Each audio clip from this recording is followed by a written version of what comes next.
Iya, orang ini kalau menurut saya musisi terkocak yang saya tahu. No. Drum sound great. Did you hear that drum roll?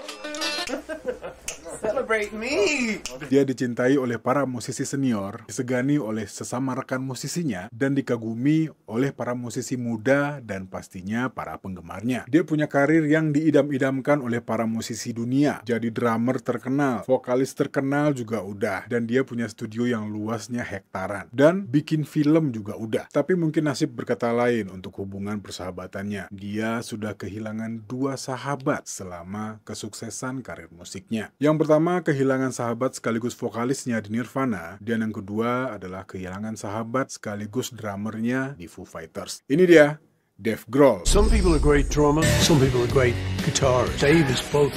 Dave is a natural. He's a natural asshole.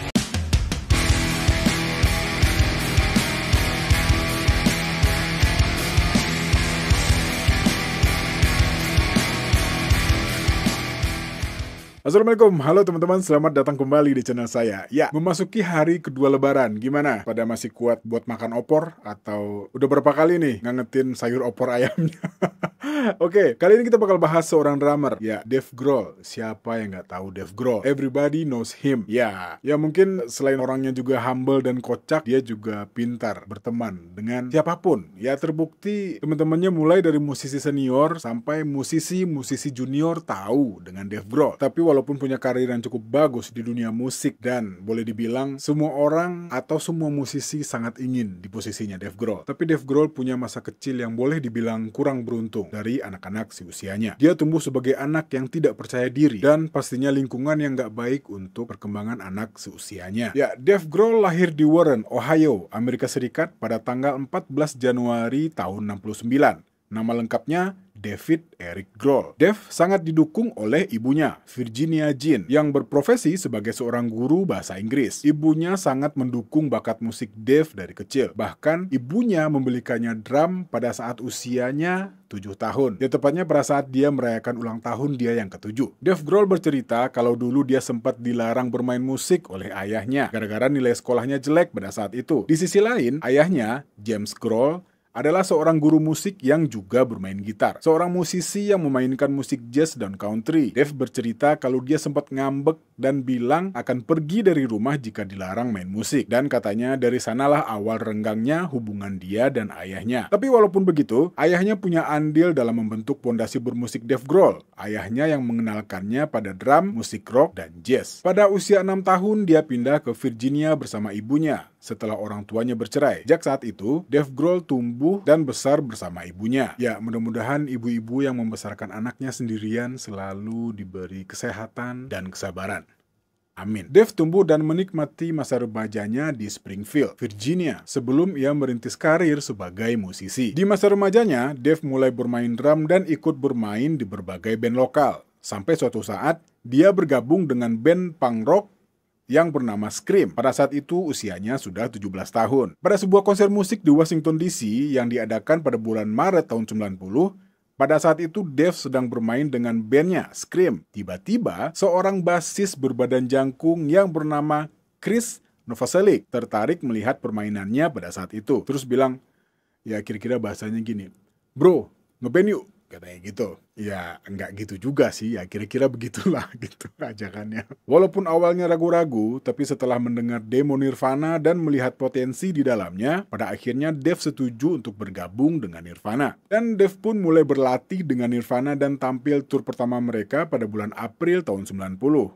Mengeluarkan album Nevermind yang sangat fenomenal itu, dengan lagu hitsnya Smell Like Teen Spirit dan Come As You Are. Tapi sayangnya Nirvana tak bertahan lama. Setelah kematian Kurt Cobain pada tahun 94, Nirvana pun bubar. Dave sangat terpuruk pada saat itu. Dia pesimis akan masa depannya di musik. Namun, di luar itu, dia terus merekam lagu dan membuat demo di studionya sendiri. Hingga suatu malam, Dave memutuskan untuk merekam sebuah lagu yang berjudul This Is a Call. Mengisi vokal, mengisi semua instrumen, dan mengirimkan demo itu ke teman-temannya yang ada di industri musik. Ya, walaupun pada saat itu Dave Grohl udah nggak ada niat buat ngeband lagi atau ya boleh dibilang buat rekaman lagi lah. udah pupus lah harapannya. Tapi di luar dugaan, demo yang dia kasih ke teman-temannya terdengar di radio-radio pada saat itu. Ya, mau nggak mau, untuk merealisasikan visinya, Dev harus punya band, biar bisa main secara live. Oleh sebab itu, dia merekrut mantan personil Sunny Day Real Estate. Di antaranya ada Ned Mendel,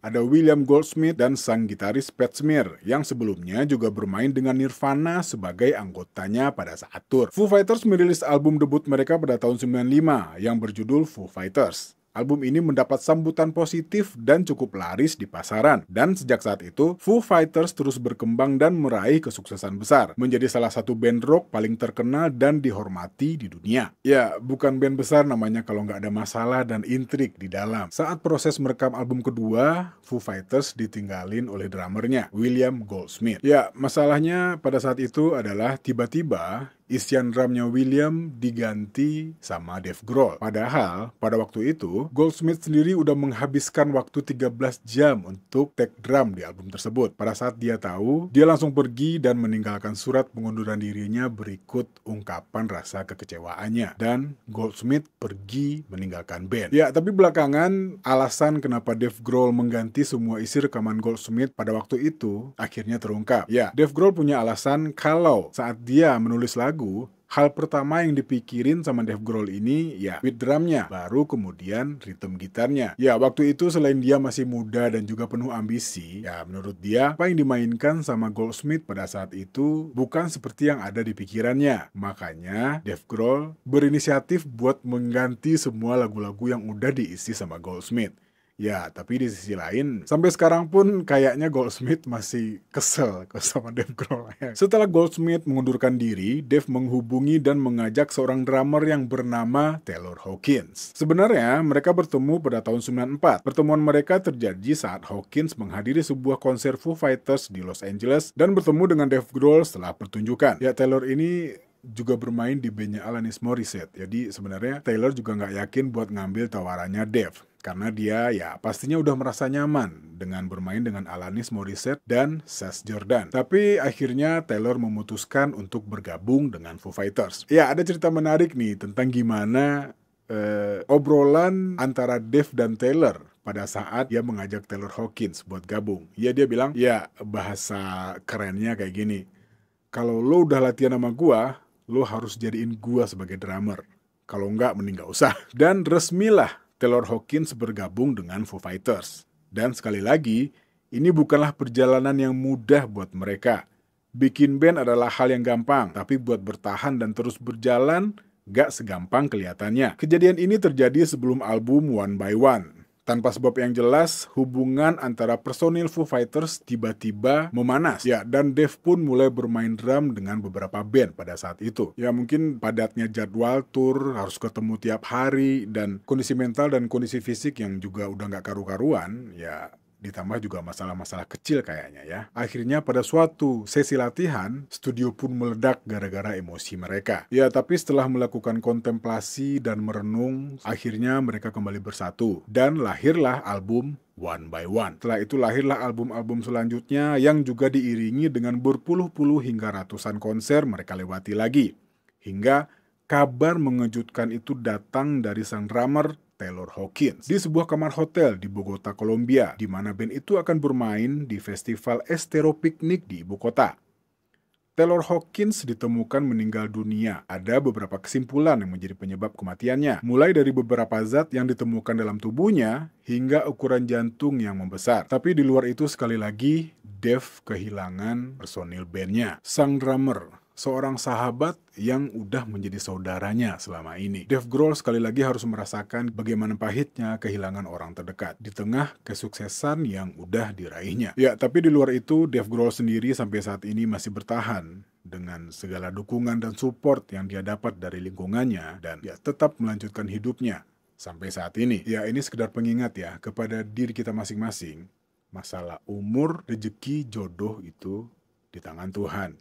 Ya, kita cuma bisa berencana dan yang menentukan hanya Allah Subhanahu wa Ta'ala. Oke, kayaknya videonya udah kepanjangan ya. Ya udah deh, saya udahin aja deh sampai di sini. Oke, saya Al pamit. Assalamualaikum warahmatullahi wabarakatuh.